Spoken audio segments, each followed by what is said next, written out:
پروفکاری سیاست در امریکا کل واشنطن دل گلمدا بیتن برس دست پیک سلاف شتبن يعني أبي رشيت تشاود بيني وخواندنا واجبو في رفشة يعني وها بزو بآساني بدو ما هيك ديتن يان تداعيات وكاربدان الميزور تدبن.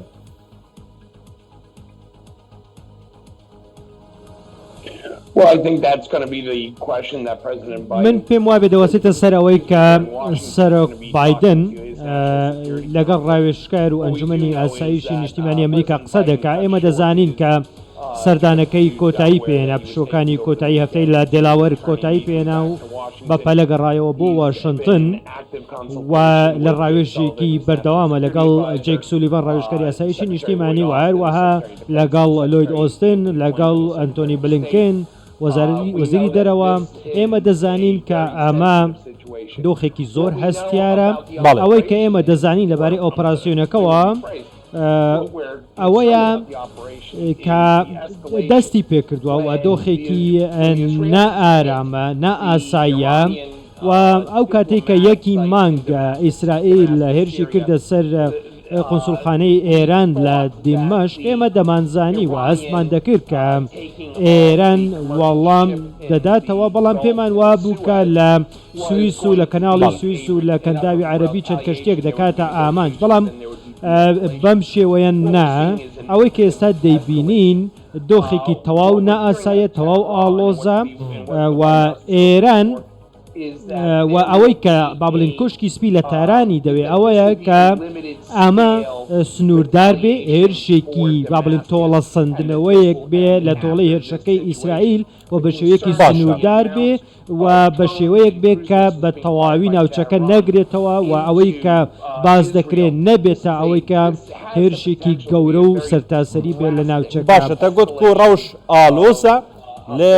ئەمریکا دەبێ ڕەوشە ئالۆزدا چ ڕۆڵێکی دبینیتن ڕۆلێ پێچەوانە یان بژن بەر و ڤاژی ئێرشکردن بۆ سەر ئێرانێ یان ڕۆلێ ناوبەنکاریە دبینیتن.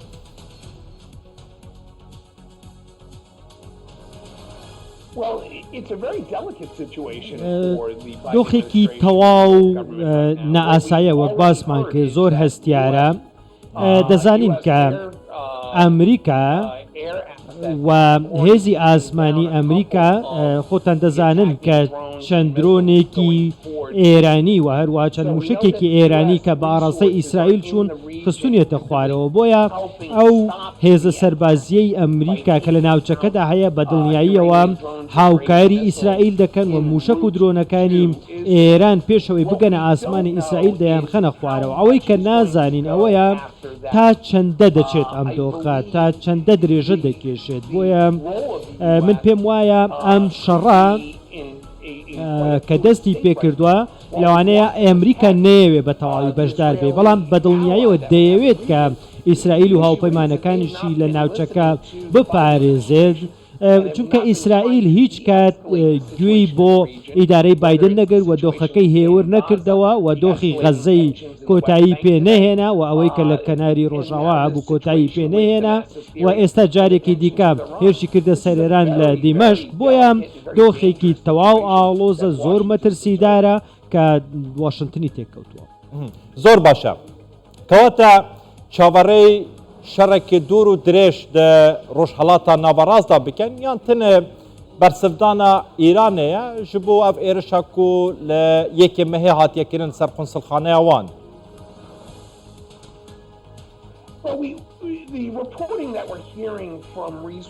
ئەوەی کە ئێمە گوێمان لێ بێ لە سەرچاوەکانەوە لە تاران دەڵێن ئەمە تەنها تۆڵە بووە و سنووردار بووە و زیاتر هێرش ناکەین ئەمە ئێران واڵێ ئەمە پێم وا بێ پەیامێکی ئێرێنیە و هیوادارم کە ئەم پەیامە وەکو خۆی جێبەجێ بکرێ و بگاتە ئیدارەکەی نێتەنیاهو لە تەلەڤیڤ و گوێی لێ بگرن بەڵام نیگەرانیەکە ئەوەیە کە ئەمە گوێی لێ نەگیرێت و پەیامەکە وەکو خۆی نەگا بەڵام ئێستا ئاسمانی ئوردن ئاسمانی عێراق و میسر بە هەمان شێوە کەوتونەتە حاڵەتێکی با بڵێن ئامادە باشیەوە هیواداری کەم هاوپەیمانێت درزی تێ نەکەوێت لە ناوچەکە بۆیە دۆخێکە نازانین بەرەو کوێ دەچێت وە چی لێ دێ و ئێران ئەم بەرپرسیارە لەم دۆخە دەبێ ئاگاداری ئەوەش بێ ئەوەی کە ئێمە گوێمان لێ بێ لە تارانەوە و ئەوەی کە لەسەر ئەرزی واقع دەیبینین پێم وا بێ یەکانگیر نییە بۆیە کێشەکە ئەوەیە سوپای پاسدارانی ئێران هەندێک پەیام دەنێرێ جیاوازاوە لەوەی کە ئێران دەسەڵاتی ئێران دەیانێرێ بۆیە نازانین لە 24 لە 48 کاتژمێری داهاتوو یاخود لە ڕۆژانی داهاتوو باشە بەرز جەستن لە گۆڕی پێشبینیên تا ئیسرائیلێ شیان و کارینên بەرگریکردنê یان jî هێرشا بەر و vaژî pêçewane heye بۆ ser ئێرانê yan ne çون ئیسرائیل demê 6 mehane di şerekê dûr û dirêj daye digel çekdarên Felastînî digel Hemasê.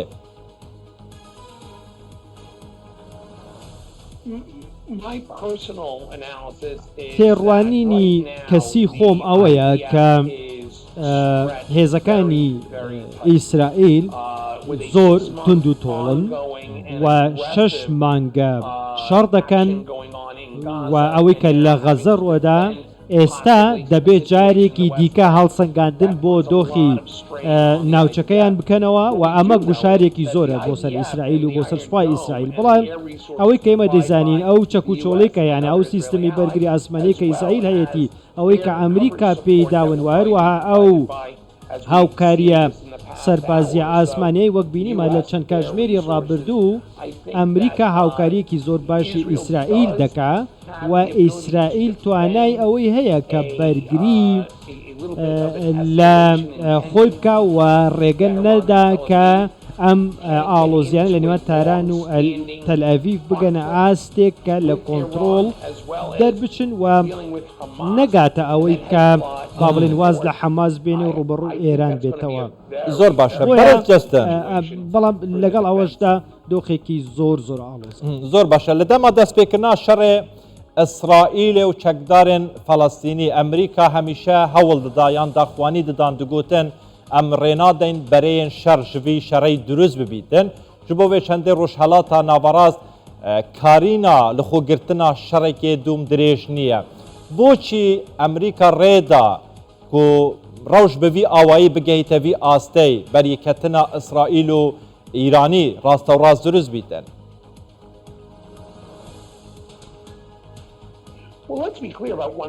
با من یەک شتت بۆ ڕوونکەمەوە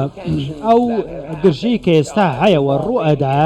کە ئێرانیشی تێکەوتووە و دەستی پێکردو ئەمە بابەتێکی جیاوازە لێرە لە واشنگتن قسەی لەسەر دەکرێت و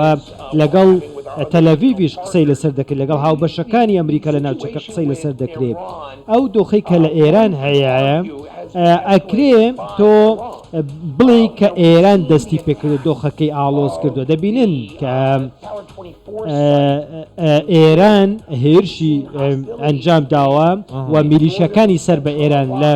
لەوەی کە لە ئوردن سێ سەربازی ئەمریکی کوژران و چژمارەیەک بریندار بوون بۆیە ئێران هۆکار بووە و میلیشیەکانی سەر بە ئێران هۆکار بوون بۆی کە دۆخەکە بگاتە ئەمە بۆیە ئەمریکا هەموو کاتویستێتی دان بە خۆیدا بگرێ و ئێمە دەزانین کە ئەو میلیشیانە ڕاستەوخۆ فەرمان لە ئێرانەوە وەردەگرن و ئێران هاوکار نەبوو لەوەی کە دۆخەکە هێور بێتەوە لە ناوچەکە بەڵام ئەو قسانەی کە واشنگتن بەردەوام بە تەلئەڤیڤی دەڵێ و داوای لێ دەکات دەڵێ ڕوبەڕووی ئێران مەبەوە دۆخەکە لە ناوچەکە ئاڵۆز مەکە و بابەتەکانی با بڵێن حیزبوڵڵا و لوبنان و بەردەوام ئەمریکا بە ئیسرائیلی وتووە نەوچیتە شەڕی ڕاستەوخۆ لەگەڵ ئێرانەوە بەڵام ئێران دۆخەکە ئاڵۆست دەکا ئێران دەبێ بەرپرسیارەتی بگرێتە ئەستۆ بۆیە من پێم وایە ئێران دەرفەتی لە بەردەمە بۆی کە لەمە زیاتر ئەم هێرشی تۆڵەکردنەوەی وەک خۆی دەڵێ فراوانترینەکە و نقطەیەک دابنێ و کۆتایی پێبێنێ و هێرشەکانی ڕابگرێت زۆر باشە بەرز جەستن ئەسرائیلیژی یعنی بژن بەرپرسên ئیسرائیلێ بەحسابەیەکێ کردە هەردەما موشک و درۆنên ئێرانی گەشتە ناوخاکەمە دێمە بەرسف هەبیتن کەواتە شەڕێکی ڕوبەڕۆ دێ دروست بیتن ئەگەر گریمانەیە دابنی شەڕێکی ڕوبەڕۆ یه ایرانی و اسرائیلی دروست بیتن رول امریکا دوی نافبریدا ده چی بیتن پشتوان دبیت سپورت اسرائیل دبیتن وکا اوکرانیا و شر غزه یان راستا خو بشداریا شر دیکتن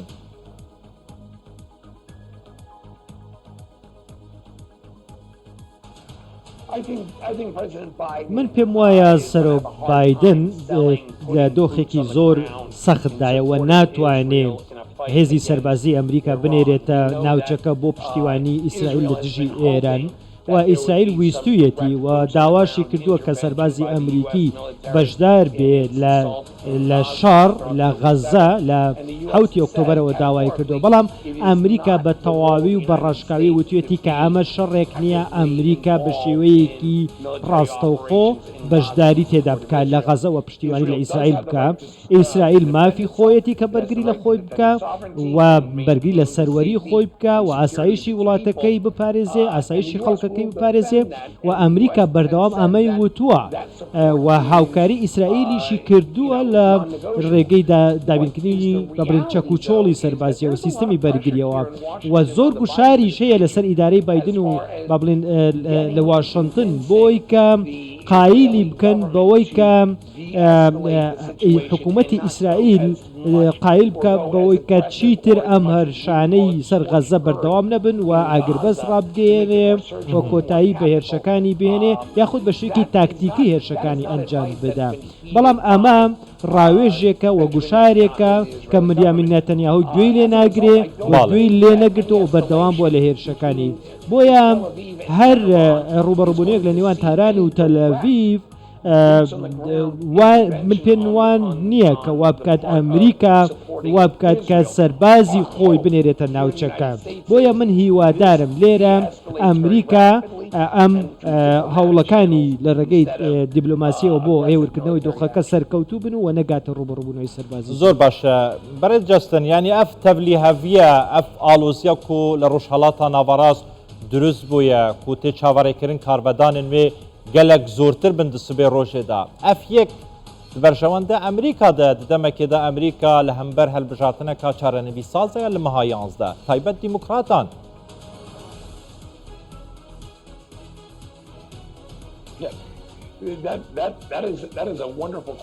پرسیارێکی زۆر جوانە بۆیە من پێم وان نییە کە هیچ کەسێک بتوانێت پێشبینی بکە بزانێ چۆنە بێ بەڵام ئەوەی کە ئێستا هەیە گوشارێکی زۆر لەسەر ئیدارەی بایدن هەیە بۆی کە لە ڕووی دیبلۆماسی و هەواڵگیری و هەر چەناڵێکی دیبلۆماسیەوە کە هەیەی بەکاری بێنێ بۆی کە ئەم گرجیان لە ژاتی ناوەڕاست کەم بکاتەوە ئەم هەفتەی داهاتوو باڵین 15 مانگ بە دیاریکراوی سەرۆکوەزیرانی عێراق دێتە واشنگتن بۆی کە لەگەڵ ئیدارەی بایدن قسە بکە بۆیە ئەم گفتوگۆیانە باسی حکوومەت هەرێمی کوردستانیشی تێدایە و ئەم دۆخەی کە ئێستا هەیە وا دەکات کە زیاتر با بڵێن گفتوگۆکان بەلاڕێدا بەرێ و گفتوگۆکان بچنە بابەتی دیکە بەڵام حکوومەتی هەرێمی کوردستان و حکوومەتی فێدرال لە بەغداد لە چقی ئەم ئاڵۆزیانەدان بۆیە هیچ کەسێک پێی خۆش نیە ئەمان بکەن ناو کێشەوە بەڵام گفتوگۆیەکی هەستیار و ورد دەبێ لێرە لە واشنگتن لە نێوان حکوومەتی عێراق و حکوومەتی هەرێمی کوردستان و هەروەها ئیدارەکەی بایدن زۆر باشە بەرز دەستن کەواتە عێراق بەغدا بەشێک دەبیتن ژبان ئالۆزیێن کونها دروست بووینە لە ڕۆژهەڵاتە ناوەڕاست و تایبەت لەناوبەرە ئیسرائیل و ئێرانێدا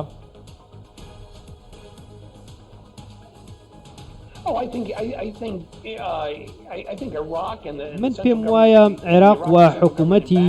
فێدرال لە بەغدا و هەروەها حکوومەتی هەرێمی کوردستان دەبێ زۆر ئاگادار بن و ئەمە دەبێ ببێتە بەشێک لە گفتوگۆکانیان چونکە ئەو بۆری نەوتەی کە با بڵێن و هەروەها ئەو ستافەش کە لە ناوچەکەدا هەن و لە سووریاش با بڵێن سەربازی ئەمریکی و سەربازی ئەمریکی لە عێراق و هەرێمی کوردستانیشان لە سووریاشن بۆیە ئەمە بەشێک دەبێت لە وەکوتم لە گفتوگۆکان و ئەمە بابەتێکە کە هاتوتە پێشەوە و ئەم دۆخەشی کە ئێستا لە دۆخەدا هەیە کە ئێران دەستی پێکردوتم گفتوگۆیەکی زۆر تون دەهێنێتە ئاراوە لە نێوان عێراق و هەرێمی کوردستان و ئیدارەی بایدن. بەڕێز جەستن تەبەحسا سەردانا سەرۆکوەزیرên عێراقی محەممەد شیع سوودانی کەش بۆ ئەمریکایە کونها لە ئەمریکای گەهشتەوە دەرێ بڕیارێک و ڕۆژات دووشەمبێ چاپێککەفتنە کالوتکەی دگەل جو بایدنی ئەنجام بدەتن کەواتە یعنی ڕێڕەوە گوتوبێژ و گفتوگویان یاوان فائیل و مەلەفێن و محەممەد شیع سوودانی گەلخۆئانینە دگەل جو بایدن گوتوبێژ بکەتن گۆڕانکاری بەسەردا دەهێتن پشتیاف ئێرشا ئێرانێ بۆ سەر ئیسرائیلی کردی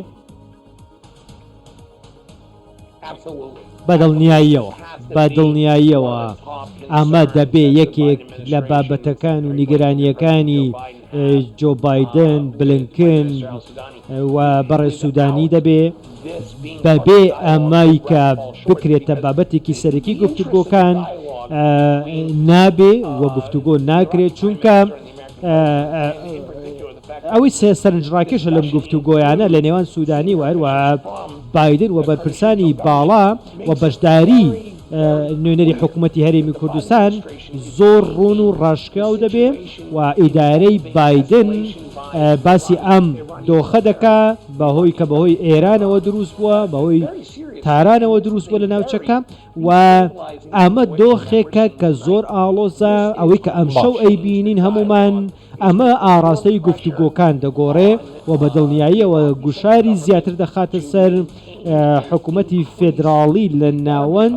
بۆی کە پەیوەندیەکانی باشتر بکاتە لەگەڵ حکوومەتی هەرێمی کوردستان ئەو ئاڵۆزیە نەهێڵە لە ناوچەکە لێکتێ نەگەیشتنەکان چارەسەر بکەن بۆی کە ئەو هاوبەشیە استراتیژیەی کە هەیە لە نێوان بەغداد و هەولێر و واشنگتن بکەوێتە سەر پێ بەهێزتر بێ باشتر بێ چونکە دەبینین کە ئێران و سوپای ئێران و میلیشیەکانی سەر ئەو وڵاتە بەردەوام میلیشیەکانی خۆیان لە ناوخۆی عێراق بەکاردەهێنن و با بڵین کێشە دروست دەکەن وە گرژی لە ناوچەکەدا دەنێنەوە بۆ نمونە لە دیمەشق لە کەرتی ڕۆژئاوا لە لوبنان و لە غەزەل و ناوچەکان زۆر باشە بەرە جەستن کەواتە چ پێویستە لەسەر عێراقێ و عێراق بکەتن ئەنجام بدەتن ji bo vê çendêk û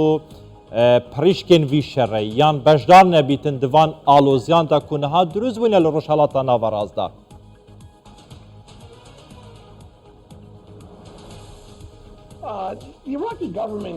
حکوومەتی عێراق لە بەغدا دەبێ زۆر دان بە خۆیدا بگرێ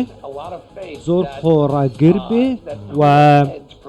دەبێ زۆر بە مشکێکی ساردەوە قسە بکە چونکە عێراق نابێ بکەوێتە نێوان و ببێتە بەشێک لەم ئاڵۆزەی کە هەیە لە نێوان ئیسرائیل و ئێران دەبێ بێلایەن بێ و دەبێ بەرگری لە سەروەری خۆی بکە و ببێتە لایەنگر لە دۆخەکە سەروەری نامێنێ و زیاتر میلیشیەکان باڵا دەست دەبن ئاڵۆزی دروست دەبێت لە وڵاتەکەدا و ناسەقامگیری و نائاسایش لە وڵاتەکەیدا دروست دەبێت بۆیە لە بەرژەوەندی عێراقا و عێراق پێویستە تێبگات لەوەی کە هەبوونی هێزی ئەمریکی لە ناوچەکە لە وڵاتەکەی و بە دیاریکراوی لە ناو وڵاتەکەی هیچ جۆرە هەڕەشەیەک نین بۆ سەر وڵاتەکەی و هیچ جۆرە لێکەوتەیەکی نەرێنیان نییە بۆ سەر عێراق بەڵکو بە پێچەوانەوە لە بەرژەوەندی عێراقە لە بەرژەوەندی ئاسایشی عێراقا بۆیە من پێم وایە سەرۆک وەزیران سۆدانیش وتویەتی کە مانەوەی هێزی ئەمریکا ئەگەر ژمارەشیان کەم بێ لە ناو با بڵێن عێراق و دەبێتە پارێزەرێک ئەگە وای لێ بنێ دەبێتە قەڵغانێکی پارێزەر بۆ عێراق و بۆ ناوچەکە بۆیە ئێران ڕاستە پێی ناخۆشە و میلیشیەکان لەوێ ئەمەیان پێ ناخۆشە بەڵام تۆ بیرت نەچێ ئەلقاعیدە و داعشە لە ناوچەکە ئەمانە لە ناو نەچوون تۆ دەبێ ئەوەت لە بیر بێ ئەمانە بکەم یەکژە وان مەلەفان وان بابەتان کو بڕیارە محەممەد شیع ئەلسوودانی دیگەل جو بایدن و کاربدەستێن ئەمریکا گوتوبێژ بکەتن ئەوە کو ڤەکشیانە هێزن هەفەیمانە دناڤاوانە ئەمریکا لە خاکە عێراقێدا لە گۆڕی پێشبینیên وەکە شروڤەکارێکی سیاسەتا دەربە ئەمریکا دنهادا گنجایه جبو ولاتی که وک عراقی که هفیمانیان نب دولتیان دجی داعش دناباواندا امریکا خوش خاک عراقی سحب بکتن وکشیتن جبو عراقی گنجایه نەخێر هۆکارەکەشی ئەوەیە بەهۆی ئەو ئاڵۆزیانەی کە لە ناوچەکەدا هەن و ئەم شەو ئێمە ڕووماڵیەکەین دەبینی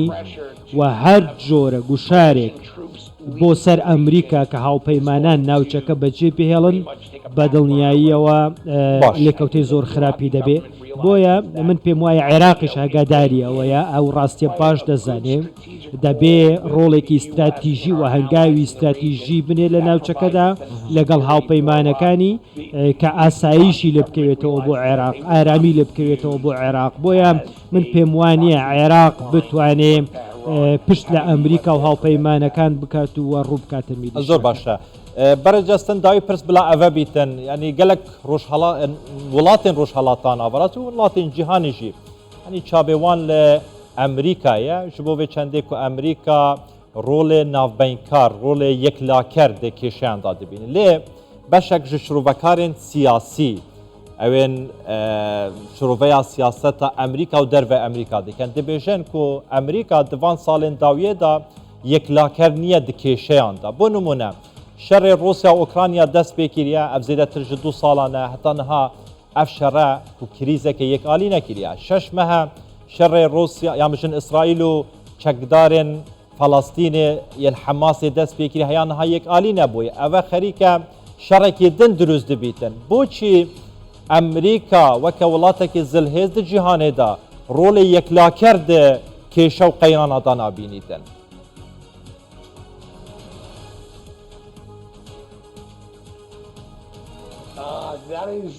That is a very interesting question. پرسیارێکی زۆر نایابە If I had the answer for that, ئەگەر من وەڵامێکی باشت بدەمەوە ئەگەر من بمتوانایە وەڵامی بدەمەوە بەڕاستی بوومە سەرۆکی ئەمریکا خۆم کاندی دەکرد پرسیارێکی ئەوەندە قورسە بەڵام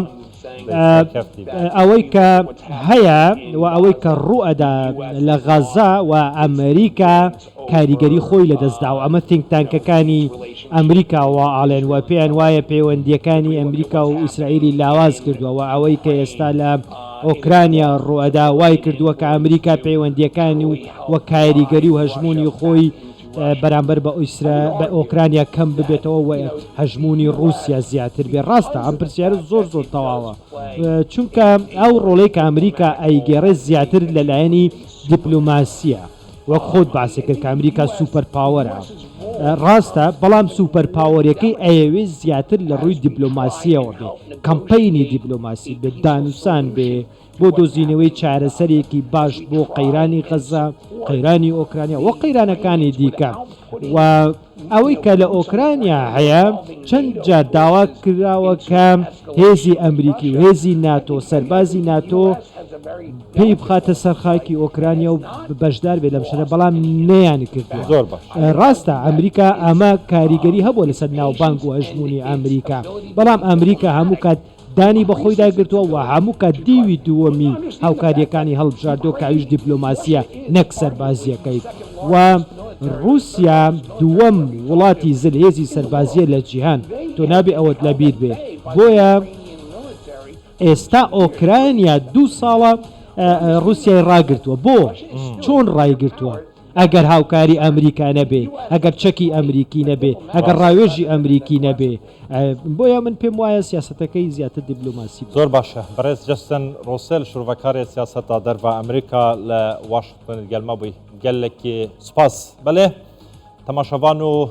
گۆدارên کوردستان 24 ئیتر کارڤەدان بەردەوامن ئەو وێنەیەک و نەها هەنگ دەبینن لەسەر ئەکرانên کوردستان 24 سپاس بەڕێز جەستن سپاس گەلێکی سپاس سپاس ji bo şiroveyên te her hebî spas